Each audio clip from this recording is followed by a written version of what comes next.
Duit siapa masuk hospital pakai 100,000 tu? Duit mayah kita kan, betul tak? Tadi kata dapat gaji nak bagi kat mayah duit, ni minta balik. Betul tak? Kan tak jadi beli barang make up kan? Dia siapa cakap kat sini orang macam bawa zuhud pula tengok bawah kan? Right? So daripada financial triangle ni, kat mana letak insurans? Next. Kan je? Ada. First kali sebenarnya daripada you punya income, 10% from it you kena allocate untuk beli insurans.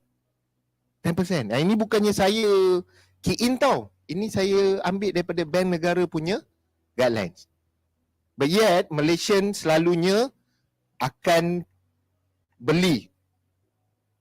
Kadang-kadang ada lebih daripada 10%, kadang-kadang ada kurang daripada 10%. Tapi bank negara agree, dia bagi tahu 10% daripada income kena beli insurans untuk protect the balance 90% of kita punya financial. Okay, next. Yang kedua, tekan je. 10% lagi investment ataupun pelaburan. Siapa yang cakap investment tadi? Dah dapat gaji nak invest? Dan semua tak nak ngaku kan? Betul tak? And then yang ketiga, saving. Siapa cakap saving tadi? You punya saving nombor 3 tau. Saving dan investment. Apakah perbezaan saving dan investment? Siapa boleh bagi tahu? Saya bagi RM50. Ada RM50? 50, 20 mana cukup diorang ni? Tudung sekarang mahal. RM20 tak dapat. Cepat. Siapa nak RM50? Tak nak RM50? Boleh. Boleh. Apa perbezaan saving dan investment? Yang kat atas ni tak settle lagi ke? Alai. Investment? Ada mikrofon lagi? Pengurusi majlis tak function lah. Nak jawab pakai mic Tak dengar suara korang halus-halus. Sorry, tangan kiri. Saya cuba jawab Kalau simpanan tu kalau kita simpan 100 tu je sampai bila. Kalau investment, dia akan ada macam kenaikan dari setiap tahun. Oh, bagus. Cubaan yang hampir tepat.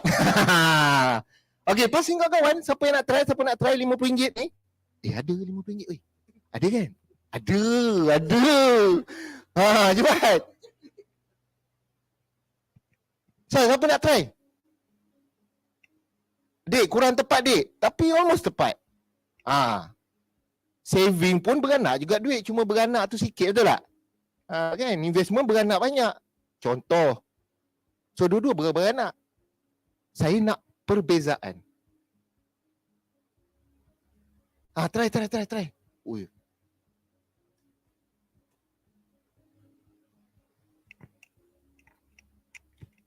Bagi dong. Function sikit. Dah makan kan?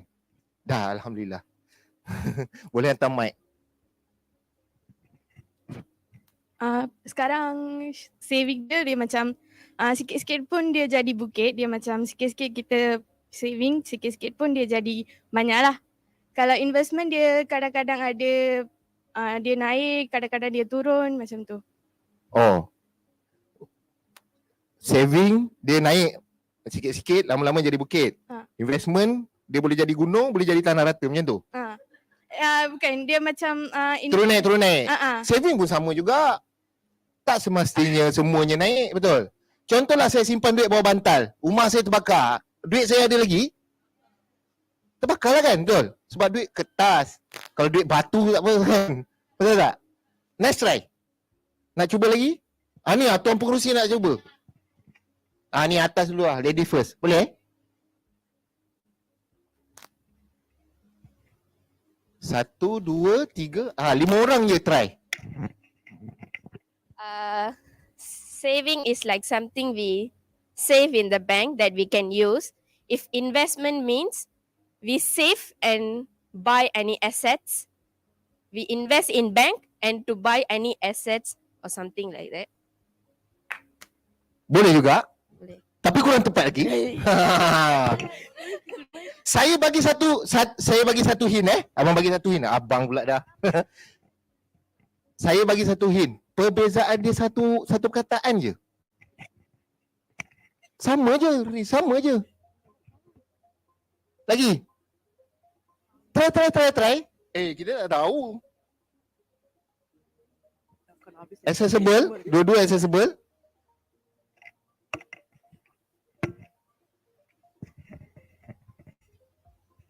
Cepat ni. Ramai nak try. Kita tak ada sampai besok. Kali ketiga, kali keempat. Siapa nak try kali keempat tadi? Simpanan di dalam jangka masa pendek.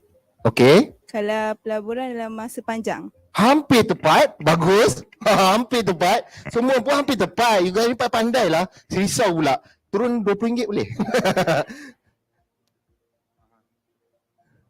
Okay, kalau simpanan kan, contoh kita simpan dalam tabung haji akan sediakan dalam kadar faedah dalam setiap tahun dia akan bagi dalam 8% ke 5% setiap tahun.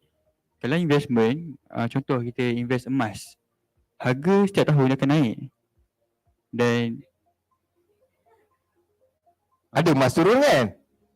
Ada tak emas turun? Tapi mengikut masa sekarang, dengan ekonomi sekarang, emas, lebih baik invest emas daripada Bitcoin. Oh, betul? Mana ni? Saya weh, relax. Dia try. Jangan macam tu. Kawan korang ni. Tak apa bang.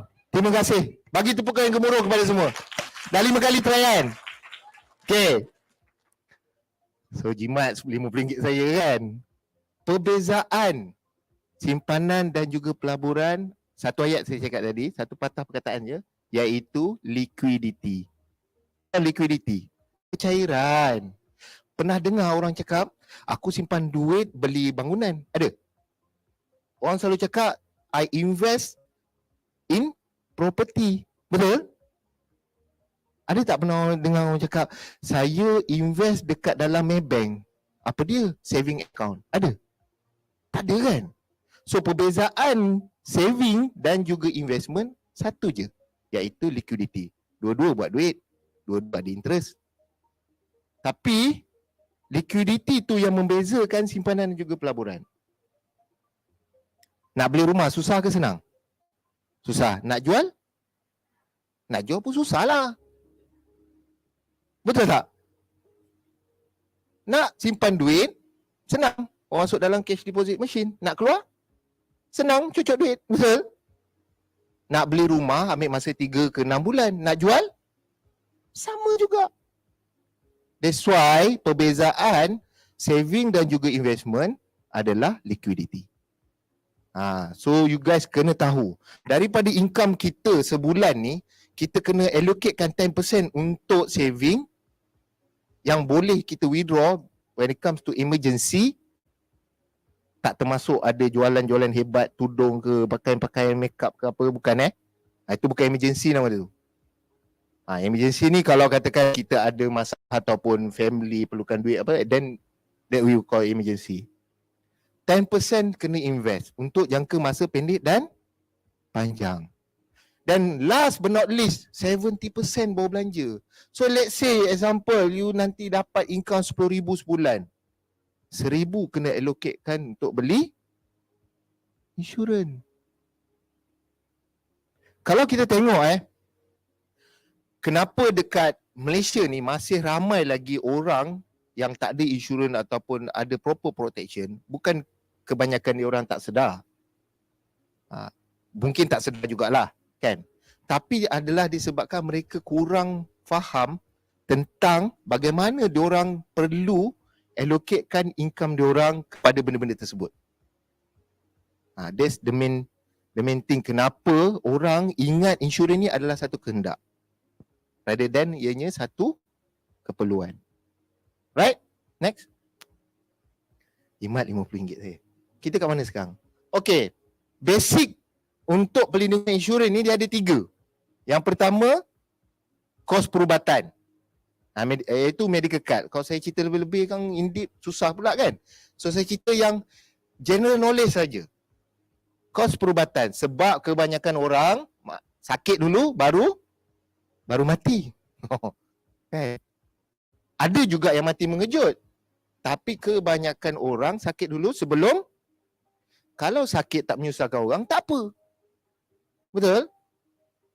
Sakit dah lah sakit. Nak pakai duit banyak, nak bayar bil hospital, itu ini. Duit tak ada, kita pinjam mak ayah apa semua. Tahap ataupun punca utama orang sekarang pinjam dekat Alung adalah disebabkan kos perubatan. Bukannya sebab orang tak pergi joli ke apa, bukan dah. Dan kebanyakan peminjam-peminjam wang berlesen ataupun dalam erti kata lain Alung ni kan, dia akan duduk dekat depan-depan hospital. In fact, ini mengikut pengalaman saya. You guys nanti jangan terkejut tau.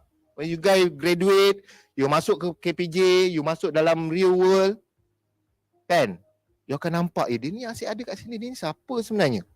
Inilah ejen-ejen peminjam wang berlesen. Whereby orang yang tak ada kemampuan untuk bayar bil hospital kan, diorang ni akan approach lah. Macam ada masalah je. Nah, kawan saya boleh tolong, dia bagi business card. Penyalur. So, keperluan tu kita tak perlu nak sangkakan lagi. Medical card nowadays is a must. Kan? Kita boleh bagi 1001 alasan lah. Alah inilah, itulah, inilah. Tapi kalau benda tu jadi, orang whereby, confirm jadi. Kalau tak, you tak ada kat sini, betul lah. Kalau tak, you belajar engineering lah, belajar benda lain lah kan.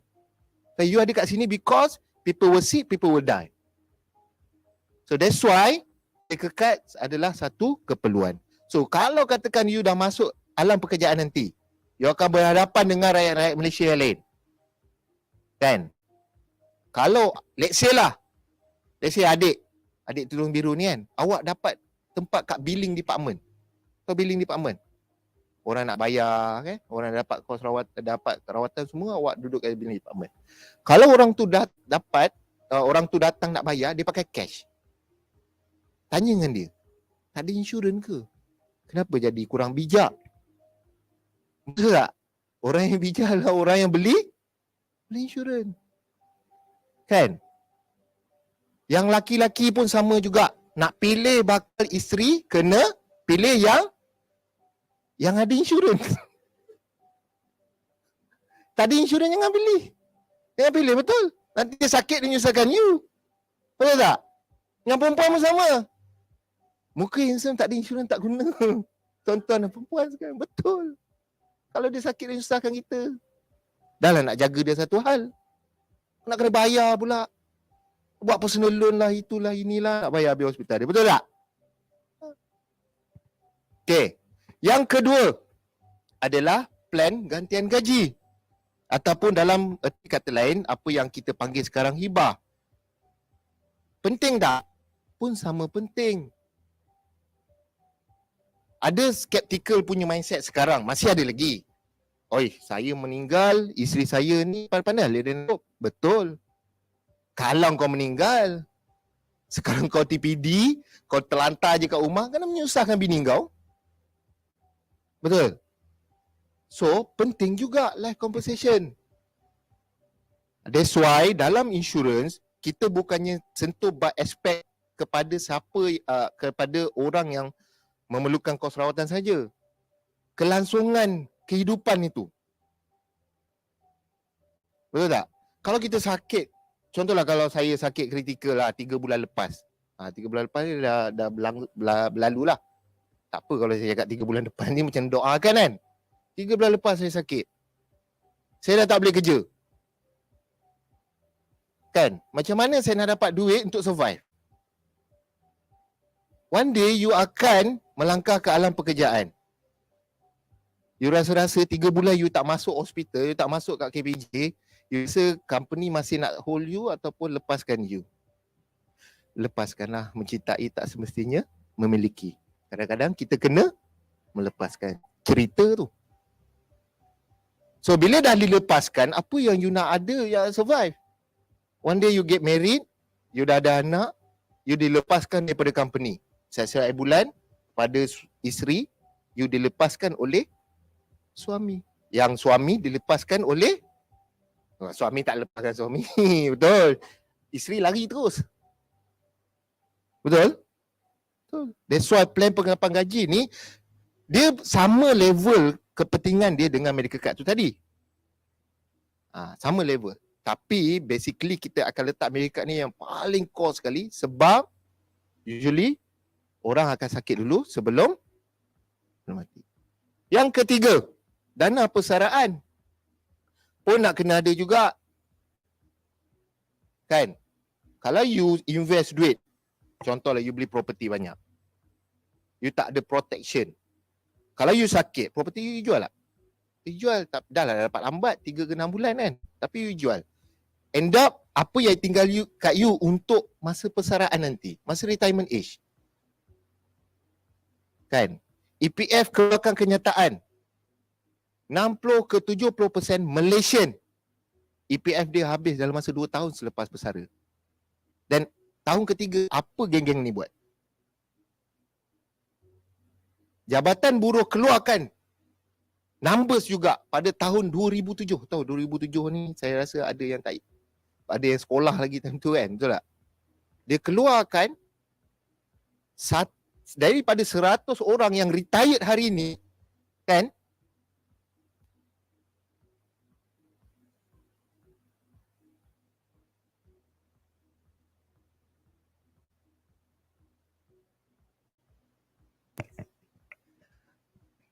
Jabatan Buruh mengeluarkan statement daripada 100 orang yang retired hari ini, 50 orang akan continue depend on others. Atau depend on others. Maksudnya kalau katakan ada orang pencen hari ini, dia akan depend kepada Jabatan Kebajikan, anak-anak, basically anak-anak lah, betul tak? 20 yang lain, daripada 100 orang, 50 orang akan depend on others, 20 orang akan meninggal, 10 orang akan bankrupt, hanya 5 ke 10 orang saja yang akan retired dengan berhemah ataupun tak menyusahkan orang lain lah. Dari kata lain. So that's why dalam insurans punya elemen, bila kita beli insurans, ada juga part dalam insurans tu yang ada saving untuk kita guna masa retirement age nanti. So that's why insurans ni dia komprehensif. So bila mana kita dapat gaji, 10% daripada income kita tu kita beli insurans, kan? Part of it kita ada medical card, part of it kita ada life protection, dan part of it kita ada dana persaraan untuk retirement age kita. Kita kena fikir jauh dah. Kita tak boleh fikir lagi setahun 2 tahun lepas grad you nak kerja ni, tak boleh dah. You tak boleh fikir 5 tahun, you tak boleh fikir 10 tahun. You kena fikir another 20 years ahead. But you yang pelapis negara. Mungkin lagi 5 tahun, 10 tahun, mungkin kita akan jumpa. Kan? Masa tu saya mungkin besar sikit. Tua sikit. You pun mungkin lagi besar sikit. Mungkin you duduk kat depan. Kita tak tahu. Tapi we are the same line. Okay? Our past akan bertemu jua. You hospital, saya insurance. We need each other. So, that's why you need to be clear. You need to understand the ground situation of the insurance itself so that you can boleh spreadkan this information, this awareness to others. Dekat KL dan Selangor ada kira-kira 8 juta orang penduduk. Fahamilah, 8 juta. Only 20% yang ada insurans. Lebih kurang dalam 1.6 juta, 2 juta. Balance 6 juta lagi. Kalau 24 jam sehari, saya boleh bercakap kat depan ni tanpa henti, pun ambil masa berapa tahun nak settlekan 6 juta orang. So saya tak boleh buat kerja ni seorang-seorang. Kawan-kawan saya pun tak boleh buat kerja ni seorang-seorang. Pengetahuan tentang insurans ni, semua yang dalam ni kena tolong cakapkan kepada, mulakan dengan you punya family members dulu. Kawan-kawan you punya family members, ahli keluarga terdekat dulu. Check balik dengan you punya parents. Mak, ayah, saya ni nak habis belajar dah ni. Kan? Saya ni ada insurans ke? Mak ayah pernah beli untuk saya insurans ni. Insurans tak payahlah, mengarut dah dia kata kan. Tapi abang yang Tori datang kata insurans ni penting. Oh tak payah, insurans menipu. Kan biasa dengar? Biasa dengar kan? Biasa dengar. Tapi untuk pengetahuan umum lah kan, macam Puan Mila dan lecturer lain dan kepada adik-adik lah. Okay. KPJ ditubuhkan pada tahun berapa ke KPJ College ke KPJ the whole KPJ College 1991. Bagi tepukan gemuruh berapa puluh tahun tu? 31 tahun. Bagus.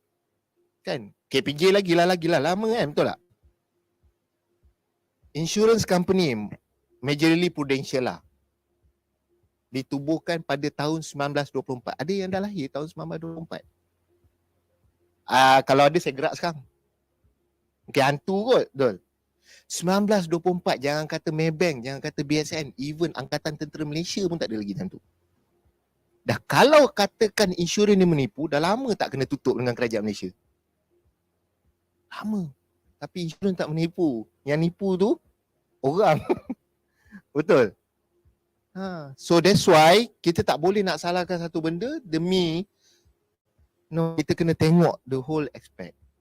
So find the right agent. Kan? In order kalau you betul-betul nak beli, beli dengan agent yang betul, beli dengan company yang betul, beli protection yang betul. You nakkan medical card, you beli medical card. Jangan you nak medical card, tapi agent tu bagi benda lain, you marahlah agent tu. Sebab company insurance tak menipu, orang yang menipu. Okay, right? So next. Apa kos perubatan penting? Saya rasa you guys dah being aware kot pasal benda ni kan. Kalau kita tengok ni keratan apa bila ni? 2010. Hampir pengsan bill hospital 23,000. Kan? Batu karang sekarang 40,000. Betul? Batu karang 40,000. Habis duit saving. Next. Yang ingat budak 19 tahun, 20 tahun tak boleh kena batu karang? Sabar laju nak kena. Tak suka aku cakap patah balik. Lagi. Tengok statistik. Tak nampak lah. Bil pesakit COVID-19 lebih 300,000 jadi perhatian warganet. 300,000 ni bukan seorang, ramai kena. Ramai kena. 300,000. Beli rumah ke bayar bil hospital bagus ke beli rumah bagus? Beli rumah. Kan? Kalau macam saya ni 300,000 mata. Kahwin pada ni. Kan? Nombor 2, nombor 3, nombor 4. Berapa banyak kali boleh kahwin. Betul? Daripada bayar bil hospital. Tapi kalau saya tak ada insurans, ni saya kena jawab. 300,000. Bukannya sikit. Ini untuk pengganti gaji. Ataupun hibah. Kan? So, kebanyakan kes perebutan harta berlaku disebabkan kurangnya pengetahuan tentang pengurusan harta selepas meninggal. Yang ni EPF dah letak penama. Betul. Penama tu pemegang amanah saja. Dia tukang pegang duit je. Bila faraid punya masuk, dia kena agih ke faraid. That's why kita ada hibah. Which is, kalau apa-apa jadi kat saya, duit insurans tu akan dapat dekat isteri saya ataupun skandal saya. Saya letak nama hibah tu skandal saya, dapat kat skandal saya. Kan? Tanpa perlu orang lain boleh ambil pun. Tak ada. Okay? Sebab tu namanya hibah bersyarat. That's why hibah ni penting juga. Next. Persaraan. Tengok. Pesara perlu simpanan minimum 120,000. 200,000 pesara kerajaan berdepan tekanan hidup. Banyaklah kalau kita tengok petikan-petikan akhbar ni kan. Susah jadi ejen insurans ni sebenarnya. Kena cakap benda yang benar je. Yang benda yang benar yang susah orang nak hadapi, orang nak terima kan, betul tak? Tapi nak buat macam mana? Kena cakap jugalah kan. Betul. Kurangnya education tentang persaraan, akan jadi macam ni lah. Hari tua kita ada EPF, staf KPJ ada EPF kan? Kita jangan ingat duit EPF kita tu akan cukup untuk kita survive another 20 years lepas kita pencen. Mostly kita pencen umur 60, betul tak? Macam saya cakap tadi, EPF keluarkan statement 2 tahun saja. 2 tahun saja duit EPF seseorang itu bila dia pencen habis duit EPF dia. 2 tahun je. Sebab apa boleh jadi macam tu? Sebab long duit dia nak pencen tu macam-macam bawa keluar. Belajar keluar EPF, Lestari bawa keluar EPF, beli komputer bawa keluar EPF. Semua macam keluar. Habis apa yang tinggal? Lagi bila you dah umur 60, kalau you tak buat persediaan, insya-Allah you akan teringat saya. Brother ni ada bagi tahu tu. Aku lupa buat persediaan. Dah 40 tahun dah baru nak terfikir. Lambatlah. So you ada journey 40 years ahead. So make sure you beli insurans untuk retirement you sendiri. So that you get prepared. Dan you kena bagi tahu dekat orang juga tentang keperluan dia. Okay? Next. Terpaksa kerja semula. Itu saja kan? Sejam je kan? Okey dah. So ada apa-apa soalan? So rasa-rasa ni keperluan ke kehendak? Keperluan kan? So itulah dia. Tuan. Ada mic?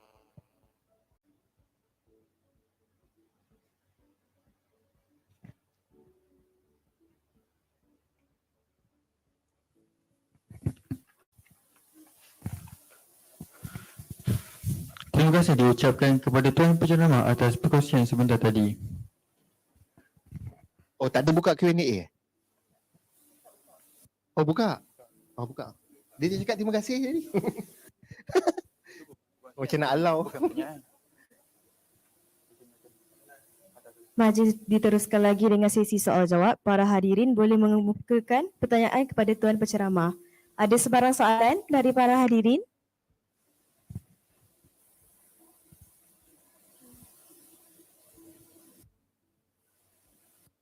Kalau gitu, diminta kerjasama Tuan Muhammad Nur Azmil untuk kekal di podium bagi menerima cenderahati daripada Puan Nurmilah dan untuk sesi bergambar. Tepuklah.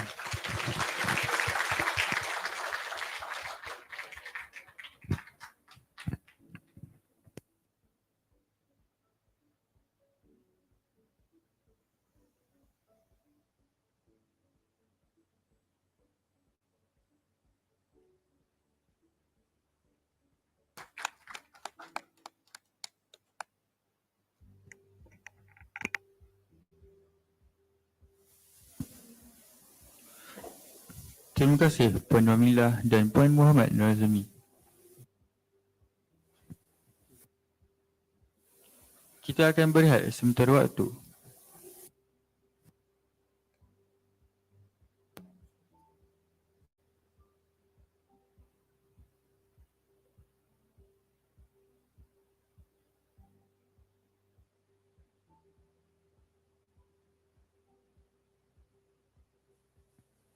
Pelajar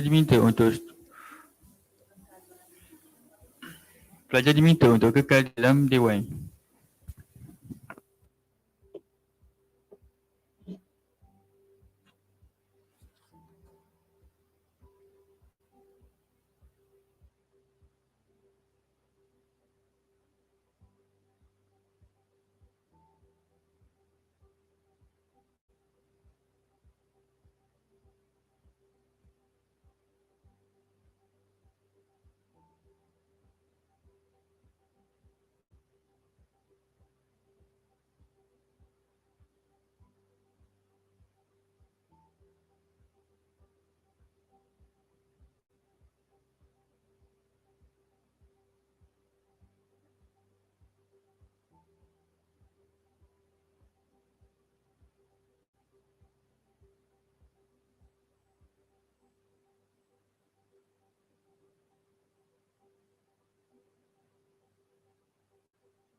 Para hadirin diminta untuk berada di tempat masing-masing sementara menunggu kehadiran Puan Nur Haizam. Sekian, terima kasih.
korang check kawan-kawan korang sebelah korang.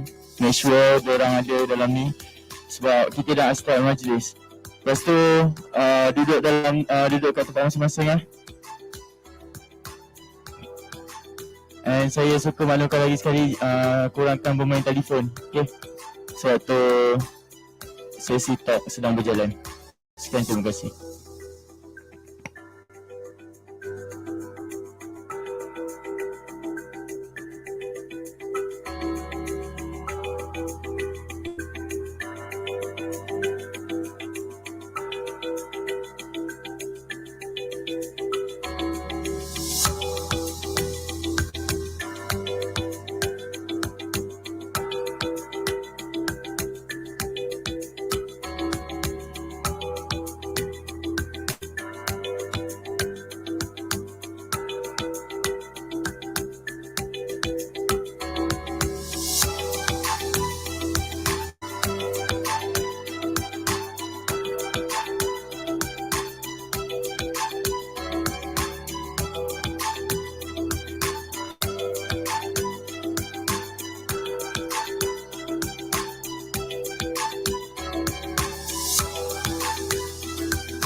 Yang row belah kiri tu boleh tak turun lagi? Penekan bawah.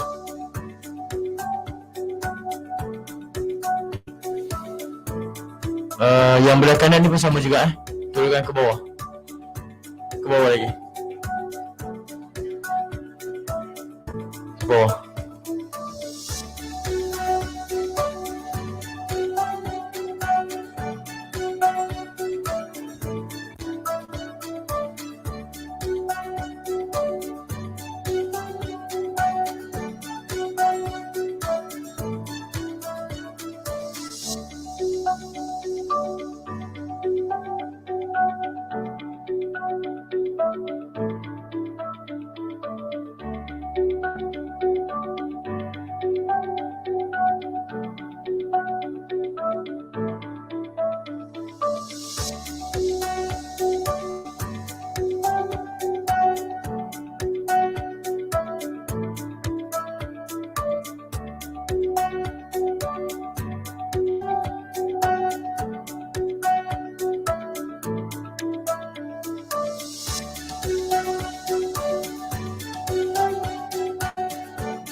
Bismillah, cubaan suara 1, 2, 3.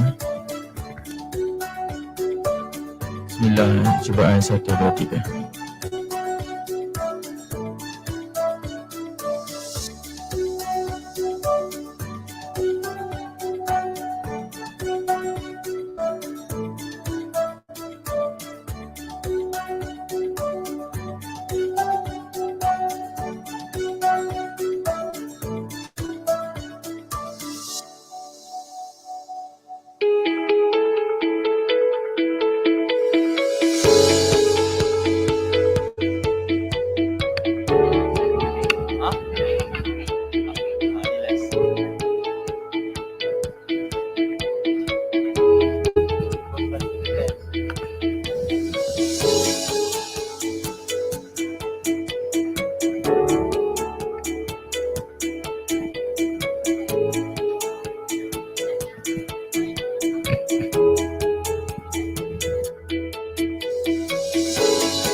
Perhatian, hadirin sekalian, ada beberapa ingatan sebelum majlis ini bermula, iaitu yang pertama, para pelajar dikasihi sekalian, diingatkan untuk mengisi kehadiran di pintu masuk Dewan atau link Google Form yang diberikan. Yang kedua, memastikan telefon bimbit berada dalam pengaturan senyap supaya tidak mengganggu kelancaran majlis. Yang ketiga, tidak membawa makanan atau minuman ke dalam Dewan. Kerjasama yang diberikan diucapkan terima kasih.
IT komiti tolong buka lagu dulu sebelum Puan Azizah datang. Terima kasih.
IT, sila standby untuk off lagu ya. Sebelum VIP sampai, terima kasih.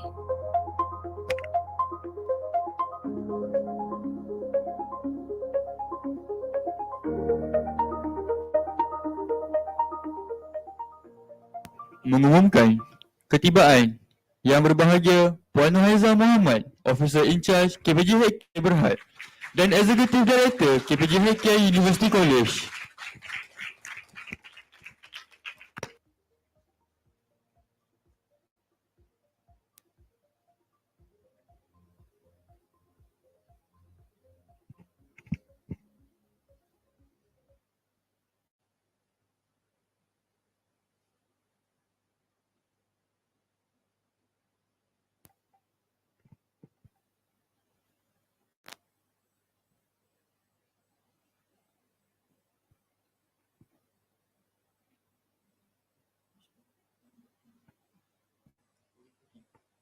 Mekar mewangi bunga cempaka, sayang harinya memukau sudah. Majlis bermula tidak dibuka dengan alunan madah yang indah. Bismillahirrahmanirrahim. Selalu kasih seutai rasa. Assalamualaikum warahmatullahi wabarakatuh dan salam sejahtera.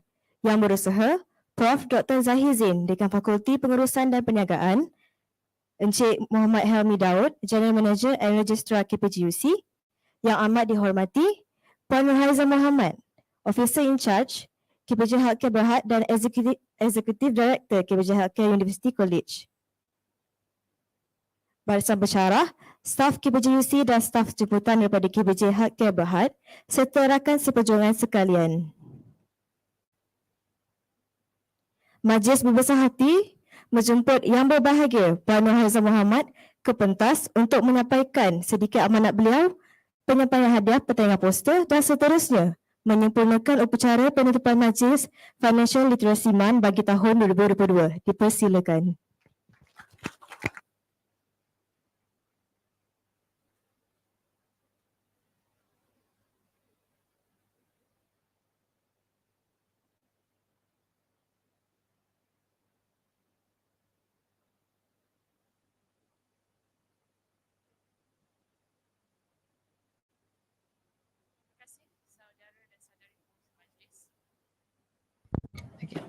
Terima kasih saudara dan saudari pengurusi majlis. Bismillahirrahmanirrahim. Assalamualaikum and a very good morning to Prof. Zahir, Encik Helmi, pensyarah-pensyarah daripada college dan juga participants for today. So I was made to understand that all of you are our students at KPJ University College. Yeah, okay. First and foremost, I would like to thank you for your time today to be here with us. I think your times are very precious, so I know that you are investing into something that is good for you. Yeah, so I hope it have brought you certain benefits, and then I hope that what I've prepared today also will bring some benefits to you. Actually, first and foremost, let me share with you, I'm nervous because I don't usually talk to students. You know, I usually talk to my fellow colleagues and my fellow staffs. So it's much easier because I'm the boss. So today, I'm actually just a commoner to you. You know, yes, of course, I'm officer in charge in KPJ Healthcare Berhad, which my current role is actually a chief financial officer with KPJ Healthcare Berhad. So I knew that I maybe look very old. I feel old today. I feel very old today because I can see all the young faces here. But I like the energy. I always enjoy engaging with the young people because your energy gives me the extra energy that I needed. Of course, I knew that this financial literacy that you are doing, it's a very good one. As a person who has accounting background, I find that this is something that is beneficial for you. And to be a person who of an accounting background, I think it's not an easy thing for those who doesn't understand accounting. But I will try my level best today to try to relate to you in terms of pretty much my slides are prepared just to really bring down to your level. I hope you can understand what I'm going to say because I usually address corporate people. I don't know how to address students there, Prof. I'm not trained to address students, but I hope my slides will be of meaning to you, yeah? So my intention is just to share my journey, actually, especially to become who I am today. So at least maybe along that line, you know, whatever that I'm sharing today would be some beneficial for you, because I knew that the world that you live today is not the same world that I live, you know, those days. It was a different world. And I always told today I actually brought my daughter here with me. I always told my children is that, you know, I am actually living in your world. So meaning that I have to adapt myself to your world, but I can share with you my past experience. You know, if it's relevant to you, you can use. But if it's not, by all means, please do what you have, yeah? Okay, so first and foremost, my colleague has prepared this slide, so thank you very much to her, Puan Aidaliza. She's very creative, able to come up with this slide for me. So I'm only just a presenter today. So let us, the first thing that she put here is how to afford anything you want. So if you plan for it, you can, yeah? This is actually looking from my personal experience. Okay, I don't know how this. Okay. So let's talk, you know, what is money? So everyone understood what money is, but what does money mean to each and every one of us? Because it's very subjective, you know. So when we talk about money, it always equates to affordability. My affordability are different from your affordability. So this is something that everyone talks every day. You doesn't need to be an accounting graduate. You doesn't need to be expert in maths. You know, every day we talk about money. Since the day we were born, since the day we started our educations, our parents will give us pocket money, you know, to spend. So we are taught how to spend the money. So in those days, the young days, our parents gave us a small amount, but we survived, we managed to live. Then as we grew up, you know, from primary schools, you go to secondary school, your pocket money increases. Why? Because your needs are different.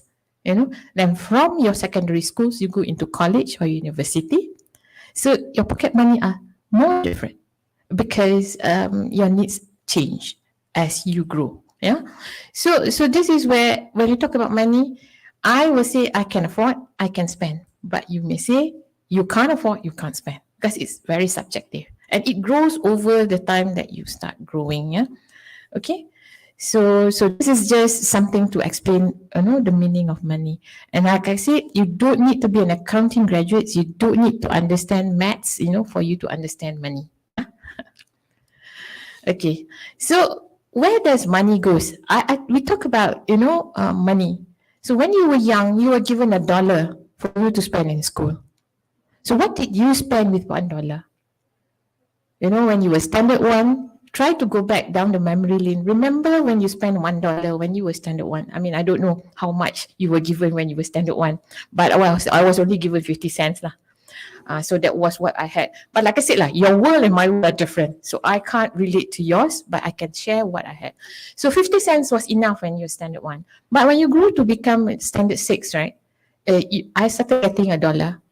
So $1 between the 50 cents, how does it make a difference? First, I think if you're accounting students or economic students, you must understand there's inflation. Inflation cost. Barang naik, harga barang. You know, you used to buy nasi lemak harga 20 sen, 30 sen. You know, when you come, it become 50 cents. So today, nasi lemak RM1 tak dapat kan? So that's inflation. Because cost nak membuatnya dah bertambah. Dulu daun pisang boleh ambil tepi jalan sahaja. Sekarang daun pisang pun kena pergi pasar beli. Right? So that's how money is to us. So bila kita ada duit, when you have the money, what do you do? Out of that $1 I mentioned, now you grow into secondary school. Okay, you dah start pandai nak berbelanja sikit. And for the ladies, you dah pandai dah nak beli baju cantik, nak beli tudung cantik and everything. So how do you actually use your money? Right? Dan masuk universiti lagi lah, nak pakai makeup, you know, instead of specs, nak pakai contact lenses, you know. So all those things actually, you know, it grew with you. So how do you do that? So some you use for short-term savings, you know, you used to buy. Beli baju, macam saya kata, beli tudung, and then for the ladies, and I tak nampak lelaki. For the lelaki, I don't know, minyak motor kan, ada motor. So those are some of the things that you will spend. But at the same time, that at the point in time, you also allocate for some long-term savings. Katalah, your parents punya birthday, you plan nak beli hadiah. So your parents punya birthday is somewhere in November. So you start setting aside. That is called saving, because you know by when the November come, you have enough money to buy something for your parents, you know. For parents ke, boyfriend ke, tak tahulah kan, when you masuk secondary, university ni. So that's how money. But as we grow, it start changing and everything. But we must understand the concept of money. So once you understand the concept of money, then you know how you do it. And this is what I kept telling a lot of my staff, and even whoever that I always engage myself with, is that you must have a plan in your life. You know, you can't just hari ni, besok, minggu depan lah. I don't think that's how we do it, because we were trained that way. So this is what I learned in my life, and I don't know whether it's going to be relevant to all of you. I hope it does, but if it's not, I hope it gives you a little bit of certain things. So long-term savings, it can mean many things, but you have started learning on that. So how do you do this when you start entering your college, when you start entering your university and entering your career life? Yeah. So this is what money is all about. So let me just start my financial story. You know, I'm trying to be very interesting, you know, to get you to be excited with me. So I don't know whether you're going to be excited with me, but I hope you do. It's going to be a little bit boring. It's about me, but at least I hope I'll be able to relate to you. So once upon a time, let me tell you, I was just like any of you, a commoner, normal people, student, you know, this is me. I came from a small town called Taiping. So don't know anyone from here from Taiping? I'm from Taiping, Perak. You know, I went to a convent school. Then went to Sekolah Kebangsaan, which is in Kajang, because my parents moved. Then Alhamdulillah, I was given an opportunity to join MRSM. So I was in MRSM Jasin for 5 years. Then I finished my SPM. Then I went to College Marabanting to do my A-level. So those years was years that, like I said, you know, when I was in primary school, my parents gave me 50 cents, so I survived. Then when I went to Maktab Mendaftar Semara, so I started getting at least 50 ringgit per month from my parents, so for me to survive. But of course, I'm lucky to stay in MRSM, a boarding school, because everything is provided for.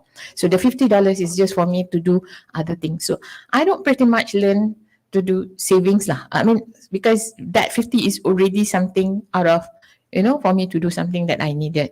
But of course, when I was in MRSM, I mean, $50 per month, it's not that good. So how do you do it? So I'm not too sure about you, but we actually get, because myself, what I did was I joined the cooperative.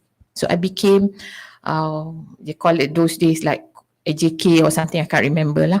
So you get a little bit extra allowances, jaga co-op, you know. So those are the things that you did while you are in university, but you know the needs to do it. So because you need the money and you need to spend. So why do you need to spend? Because food, lodging has been provided. So this is where I talk about, you need to do some savings, because I need to buy birthday gifts for my friends, you know, for my parents. So I need to do some savings. And then of course, living in a boarding school, and I came from town of Taiping, nak balik kampung, nak beli tiket, bus, all those things I have to do. So you need to learn all those things. We learn. This is what school does to us, you know. It teaches us to learn. So that's why I said the key takeaway from my school days was importance of being systematic. So that is why, because when we go to school, kita bangun pukul 6 pagi, pergi solat jemaah subuh, and then dengar sikit kuliah, and then mandi, and then pergi breakfast. Masa sekolah, saya cakap betul, saya breakfast tak pernah tinggal. Start kerja, dah start tak makan. You know, so but we were trained. So these are the things that we were taught and we were trained. But why when we came from school, we thought we are better, but we are not. Actually, this is what we've been taught, systematic, discipline. So I learned all those things, relevance in terms of my time planning and my resources. So kita diajar buat homework and then everything. So I also learned about perseverance and resilience. Why? Because like I said, I came from Taiping, but my school is in Jasin. It's very far. Those days, plus highway pun tak ada. Kalau naik bas nak balik dalam 13-14 jam. So very often saya balik 2 kali je setahun. Sekali raya, satu long sem. So it teaches you to be strong because you get to see your friends to go back, but you don't get to go back. So how do you manage all these things? So these are the things that you learn. And of course, necessity to hard work because in an environment in the MRSM, you got no choice. You don't study hard, you don't work hard, you get kicked out. You don't want because that is where people study, people do everything. And you are given the opportunity. If you get very good grades, you get to go overseas. So what choice do you have? Work hard, study smart. So that's what I learned from my uni days. And of course, financial continue to be in the mind because you knew that 50 is not enough. We want more. As you grow from Form 1 to Form 5, right, your needs changes. And that's where you start planning dalam pikiran you. So you have all this, So don't worry. When you go out from university, you will survive. InsyaAllah. Kalau awak tengok saya hari ni, insyaAllah you will survive. Tengok Prof, Encik Helmi semua boleh survive. Tapi macam mana kita plan? So these are some of the things that I think very much relevant to you. So then after my university, I got an offer. I get to go to, I did A-level. So I went to UK, did my first degree in accountancy dekat Manchester. Then I came back. I did my master degree with UK. And then I actually, because as an accountant, I need to take my certifications, which is as a chartered accountant with SEMA. So in Malaysia, you also, once you have a chartered accountant, you need to have become MIA membership lah. Because macam dekat KPJUC, because listed company, audited accounts need to be signed someone with MIA punya membership. So I need to have that membership. So I have all these things as an accountant. These are what the qualifications, the track that I need to do. So, but what I learned from university, I had to go away again, even further to Manchester. So life was not easy, Like I said, I was telling someone yesterday, my lunch was just a Kit Kat, That was I can afford. That was what I can afford. So I started actually, do my financial planning. Started doing already because you knew that you want to go home during summer. Or if you can't go home, what do? You want to work? You want to do what? So I work. I work in a sandwich factory. And I had an opportunity, this is what, because I stayed in Manchester. So I had an opportunity, I don't know whether any of you knew or not, to work with Manchester United Fan Club. So I worked with Manchester United Fan Club one summer. So what I did was I actually masukkan flyer dalam envelope. So those were the things that we did because we want to survive. Because money is important for us. If we don't do all these things, you can't. But what did you learn and acquire during those processes, So whatever that we do and we did in our life, it's actually always for the reasons of survival and for money. So I learned all those things when I was in the university. So financial become very critical because money, saya bukan scholar Petronas atau scholar Bank Negara atau Khazanah. I was a Mara scholar. So Mara scholar not so much in terms of allowances. And then managing time, money and people because you have to manage that. And the perseverance and resilience even more. I can understand university, exams, assignments, presentation have to be part of co-curriculums, and then, I knew that from my daughter said that you want to stay in the college, you need to do the extra work, active in all those society, this and that to do this program and everything. But again, those are the skill sets that you can acquire during your study days. Because once you start working like me, right, you can't. This is not something that you can acquire because your time are very much precious. Then I came back. And I joined PricewaterhouseCoopers. I don't know any of you remember know PricewaterhouseCoopers or not, but it's an external audit firm. It's a big four. So I worked there for 11 years. I did not actually anticipated to stay for 11 years. I've never expected that I will be able to stay for 11 years, but I stayed for 11 years. And to me, that's the best training ground for me. You know, if given a time, I had to turn back the clock, I wouldn't, you know, because Pricewaterhouse, even though the working hours is so difficult and it's so, I would say it's very difficult. I think if you ask, I think because of Pricewaterhouse, probably none of my daughters actually take accountancy. Because I work late, I go home at 2 and sometimes I go back to work at 8 a.m. And there were days I go home at even 4 a.m. I went back to at 4. And Saturdays, Sundays are my working days. But in Pricewaterhouse, I was taught a lot of things. First thing is that I was taught about integrity. I was taught about work ethics. I was taught about governance, which all those things I learned during my accounting days in doing my degree. But you don't learn how to apply it. You just learn the framework. You just learn principle. But there, during the work, it taught me a lot of things, you know. And to be the person who I am today, I thank PricewaterhouseCoopers for that. Because to learn about integrity, ethics, governance, this is not something given. Because bila awak bekerja nanti akan ada macam-macam dugaan dan cabaran. Macam mana awak nak kata? And termasuklah duit. Dugaan duit akan menjadi lebih besar dan lebih besar. Among other things is like, I think we talk about it, rasuah. So how do you deal with rasuah? At work, there are also rasuah. So how? If you're not properly guided, you're not properly trained, this is where you need to learn. So it's not just about money matters that you think about. I'm not trying to scare you away from the working life.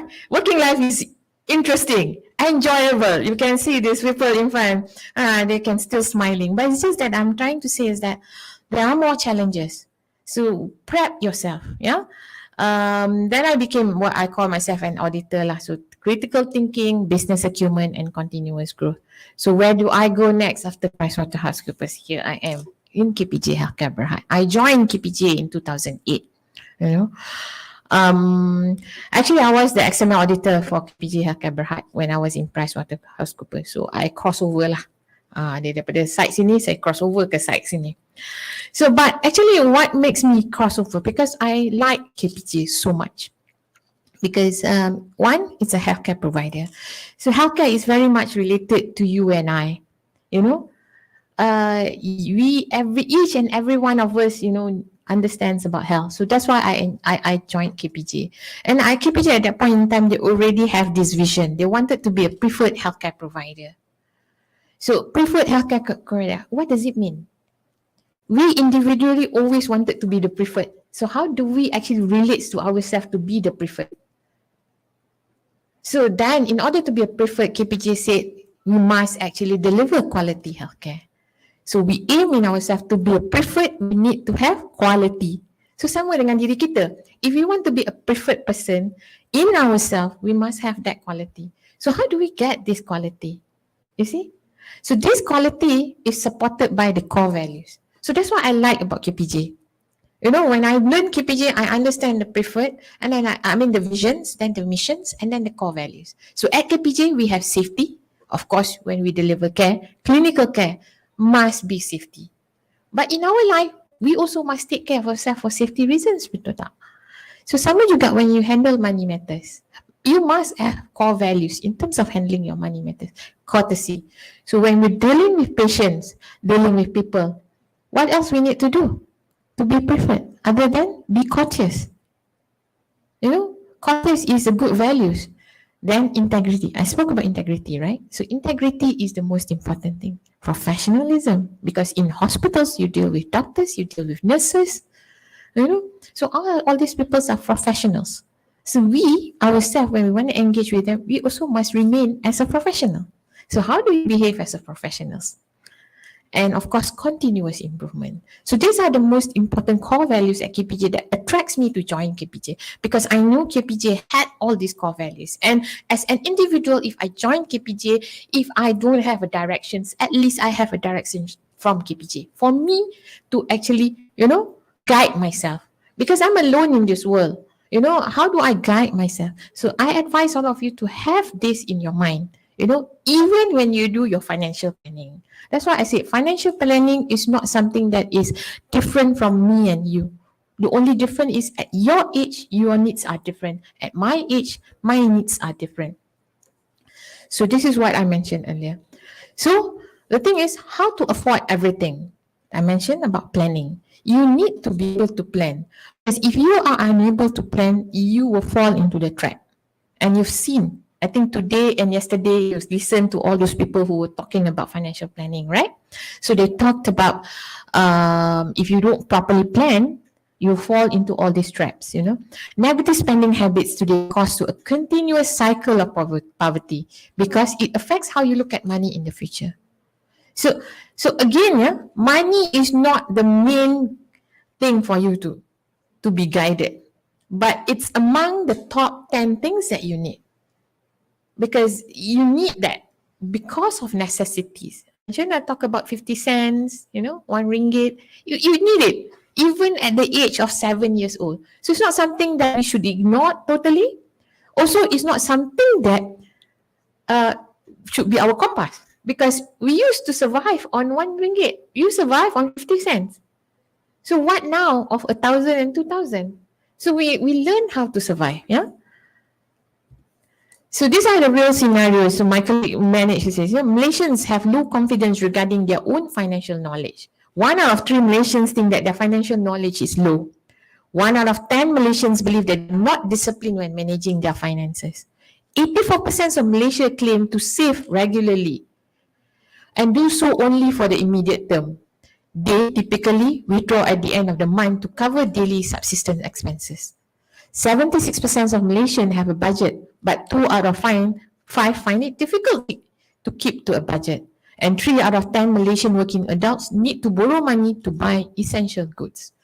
1 out of 5 Malaysian working adults did not save during the past 6 months. And 52% of Malaysians find it difficult to raise 1,000 in emergency funds. So are you in any of these? I would put up your hand. I was. And I think sometimes I probably may not now today at my age, but when I was you, I had all these things. I even had, you know, like I was among the 84% of Malaysian who does the savings. But at the end of the month, we draw because tak cukup. Because it's all about survival. But Alhamdulillah, I have a discipline as well, you know. So when I started working, what I did was, the first thing I did, I was lucky because I had a friend who was with working with an insurance company. She came and asked me, Haizam, you just set aside 133 ringgit for your life insurance. That's all. So I said, why should I? At that point in time, you know, not like today, bersepah insurance agent, you know, nak suruh kita beli. Those days you talk about, I'm 49 today, so you're talking about like what, 25 years ago lah, probably 25 years ago, you know. So tak ada. So when people come and I say, Haizam, you put 133, I said, okay lah, tapi I only have this. You have nothing to lose, what? Kalau if you pass away, your family gets the money, you know. But it's 133 only. So I put it, you know. And I put it until today because it was not a takaful product. So I had to cancel it recently because I had another product that is Sharia compliant. You know what? 25 years of 133 discipline enough, I got 55,000. So I get to pay for my children punya tuition fee. I didn't know when I was putting that, I was not actually even looking at, you know, what is it. But of course, 133 at that point in time, you rasa susahnya, ya Allah, you nak beli handphone, nak bayar apa, nak bayar masa start kerja lah kan. Nak bayar sewa rumah, nak bayar bil elektrik, and then apa lagi, nak bayar tambang bas, you know, those all the things. You find it so difficult. But I disciplined myself. I said, okay, I put aside 133. Not realizing when my daughter wants to go to university, she had to go to IPTS, and then I said, okay, so I had that money. So you don't realize, you know, this is what discipline does to us. So we have to suffer a little bit, but it works, okay? So I don't know. I can't relate to you. Like I said, my world are different, your world are different. But I hope some of the things the tips that I do, I hope it will help you to think, you know, to figure out how you want to manage this. And today you're lucky enough because, like I said, insurance are actually everywhere. Insurance agent, financial planners, you know. financial planners, you know. Kita buka bank account, if you ask me the reasons I buka bank account was because to just dapatkan I punya subsistence allowance when I was a student. Then bila I started kerja, I have to buka bank account. That's all. But today I think macam-macam buka bank account. Nak buat itulah, nak buat inilah, you know. So you're lucky. To me, you are lucky because you have options. But having many options also not so easy lah. So you need to make a lot of decisions. Okay. So think about your future. To me, this is what, like I said, because you have this financial literacy punya program. This is good. I can tell you, I don't have that, you know, those days. You have this. So this is very good. So what you need to do now, with all this knowledge that you have, with all this whatever information that's given, think about your future. What do you want out of life? Set goals. Have a plan. And first thing before you act. Because you are very smart people because you enter university. Definitely you're smart. You know, you're intelligent. You're better than those people who cannot enter university. So definitely you have the brain for you to actually do this. You know, and then set a smart goals. You know, I was taught about SMART goals. So today I want to teach you to know whether it's going to be relevant for you or not. SMART stands for specific, measurable, attainable, realistic, and time-bound. So that is a SMART goals, SMART. So meaning that you set a specific one for you to know and make it measurable. Maknanya you boleh measure bulan ni, bulan depan, tahun ni, tahun depan, you know. And of course, set something that is attainable. Don't set something that's too far that for you not to achieve. So you set target. You know, this is where with my team at the office, I will always say to them, put short term and long term. Because as a human being, right, you need short term to boost your morale. Because otherwise, you see, long term, too long, your mind, you cannot project it. So split it between short term and long term. Short term, ada something so that you can actually see that the fruit of the results. Going back to your school days, right? Katalah sekolah masa kita secondary, buat SPM sahaja. 5 tahun masuk sekolah hanya ada SPM sahaja. You rasa macam mana you nak measure you punya performance tu? That's why in school they have pop quiz, they have apa lagi? Monthly exams, and then those my days before SPM you have your SRP because this is to chart, you know. So that builds up your confidence. You know, oh, I've achieved this, so I can go to the next level. So I achieved this, so I can achieve my long-term goals. So that's what SMART goals is all about. So in this SMART goals, you also have to do your personal, your family, your career, you know, and address your mental and physical, spiritual. And of course, most importantly, it's also financial because financial helps to manage your mental, your physical, and your spiritual. So these are some of the things that you have to do, to think about. I mean, you don't need to think so much about it, but start it, you know, give it thought, you know. First step, this is just being a new staff in healthcare industry, if you were to ever join KPJ, right? Think about what will you face. So this is just to guide you, you know. What will be your take-home pay? And then what expenses that you need to be incurred? So this is how you learn how to allocate your spending. Pay bills, save money, spend, pergi holiday, beli handphones, internet, you know, all those things needed. Zaman saya tak ada benda-benda tu. So saya tak risau sangat. And then intangible, also have allocations on this because your degree is only valid at the point you graduated. But you're going to work for 25 years, you know, like me. If I'm going to still continue to rely on my degree that I took 25 years ago, you think I'll survive today? No. Because educations and knowledge evolve. So whatever that you learned 20 years ago, it may not be any longer relevant today. That's why I said, my world is already a world that has disappeared. I'm living in your world. I have to learn, adapt, you know, to this world, be agile. So you need to look at that. So you need to allocate for your continuous improvement.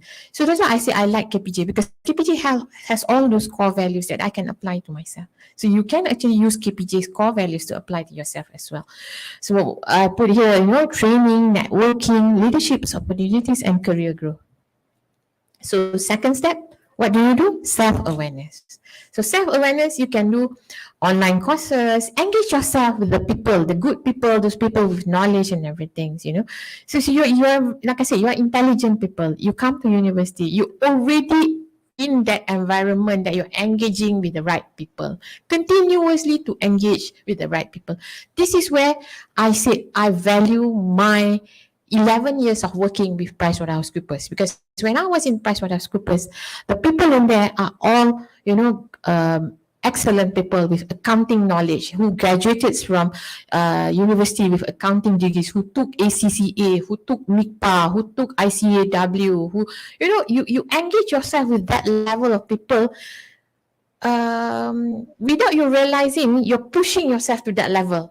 If I were to relate to myself, I'm not an excellent student. I don't get straight A's, so if I were to look at my results in the past, I don't know whether I can do what I do today. But life is about growing and improving yourself. So if you continuously learn, have that self-awareness of yourself, you will continuously upgrade yourself. And once you upgrade yourself, then without even realizing those results that you had in the past were no longer relevant, because people measure you based on who you are today. Yeah. Okay, third step is I mentioned about continuous education. Continue to have this in mind. Like I said, this is what you need. Invest in yourself. Set aside some money to invest in yourself for continuous education. Be it short courses, be it long-term courses. Then this is the 4 steps. I think it's just like, I think you have been taught, so I don't need to mention about this more. Spend less than what you earn, allocate how many percents that you want, plan for emergency, keep up with latest development, reduce, credit cards, credit cards are credit cards to help you, but try not to, and then safeguard your wealth. So, and then this is what I talk about, invest and invest. So first we started, like I said, give up the portion of your time to make the money. So, and when you're young, you spend a lot of your time to make money, but you set aside. But as you grow, right, you make the money work for you. So that's what people in the world is doing. So you would, because satu benda lagi lah, bila dah umur macam saya ni, dah tak ada energi macam awak. Saya nak kerja keras pun dah tak boleh. So saya kena cari medium yang untuk kerja kerasan untuk saya, which is duit. So macam mana saya nak dapatkan duit untuk kerja kerasan saya kena invest. So that's what I said, I bagi an example. So I spend, then when my daughter need the money, so I actually use that my savings, because I cannot work double shift, triple shift already, because I'm at my age, I can't afford. It's not that I don't want to, but my energy doesn't give me. So these are some of the, you will ask these questions, everyone will ask, because bila you ada masalah dengan duit, you akan tanya all these questions to you. So how do you answer? This is a thing, go back to your SMART goals, go back to your planning. So possible answers. Be flexible when you can. That I mentioned, allow for reasonable splurges. That's why I said have your short term and long term. Sometimes you can reward yourself. Belilah small gifts for you when you can afford. Don't need to buy expensive. When you can afford later on, then you buy expensive goods for you. And then job hopping is good, but it depends on you lah. But it is also not necessarily the best solution. So sometimes for me, I've been with KPJ for 15 years, So I don't know whether I will continue to be another 5 years, but I will continuously to enhance my knowledge and skills, because I needed to make sure that I continuously be relevant. I create value for KPJ. So do you. Okay. So this is why the best person in the world, his money is working for him, he doesn't work anymore, Warren Buffett. Do not save what is left after spending. Spend what is left after saving. So this is coming from the richest, the smartest person in terms of investment, Warren Buffett. So this is something that I want you to always remember. I hope it helps you. But like I said, when I started this, it works for me in my world. I don't know whether it works for you in your world. So with that, I wish you all the best, good luck, and thank you.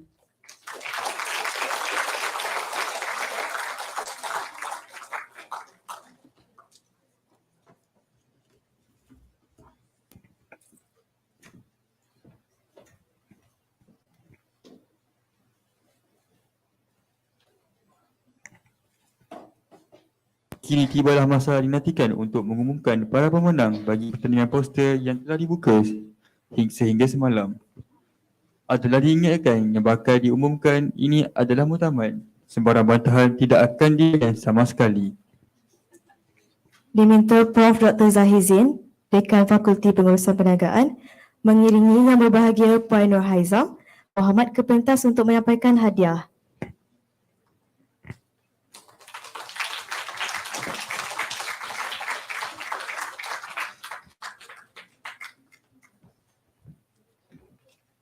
Tempat sagu hati untuk 5 orang jatuh kepada yang pertama, Siti Akilah Sofia binti Muhammad Tamizi daripada Program Bachelor in Physiotherapy, Kohort 21.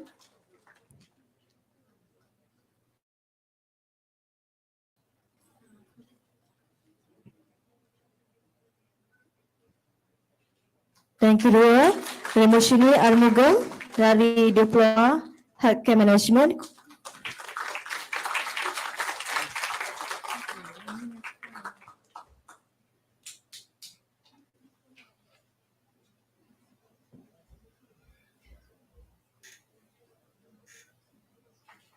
Dan yang ketiga, Jasri Anak Perempuan, Siva Kumar, Diploma in Healthcare Management, Kohort 2. Dan seterusnya, Syariah Fati dari Manindai.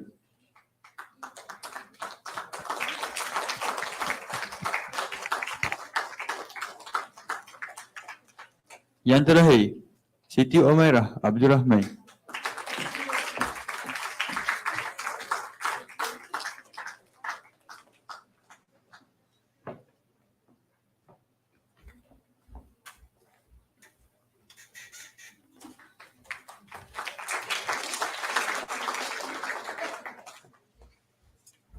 Seterusnya, tempat ketiga jatuh kepada Malavika Anadurai daripada Diploma in Healthcare Management, Kohort 4.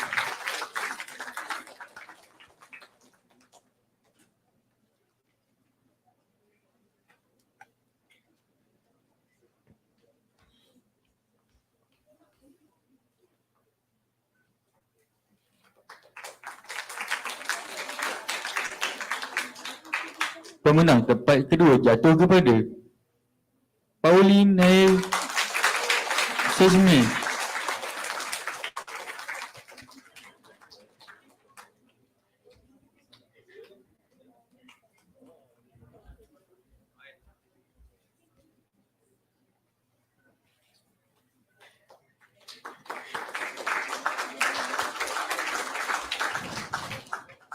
Dan pemenang tempat pertama bagi pertandingan poster jatuh kepada Muhammad Imran Muhammad Farid.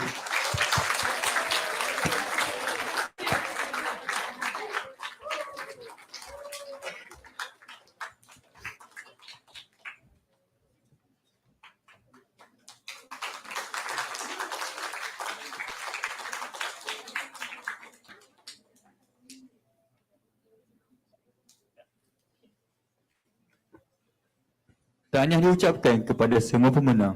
Ribuan terima kasih tidak terhingga juga kepada yang berbahagia Puan Nur Haizam Muhammad dan Prof. Dr. Zahizin di atas penyampaian hadiah sebentar tadi. Nampaknya kita sudah di penghujung majlis. Kami dari Wakil Komiti KPJUC Financial Literacy Month tahun 2022 ingin mengucapkan ribuan terima kasih kepada semua pihak yang terlibat secara langsung dan tidak langsung bagi menyaksanakan program selama 2 hari ini. Merdu bertingkah alunan suara kadang tak sedar tersilap kata. Anda terlajur patah bicara serendah hati kemaafan diminta. Dari Kedah ke Kota Sari, beli swasta di Kota Tinggi. Selesai sudah tugas diberi, di lain masa bersua lagi. Akhir kata, Wabillahi taufiq wal hidayah. Wassalamualaikum warahmatullahi wabarakatuh.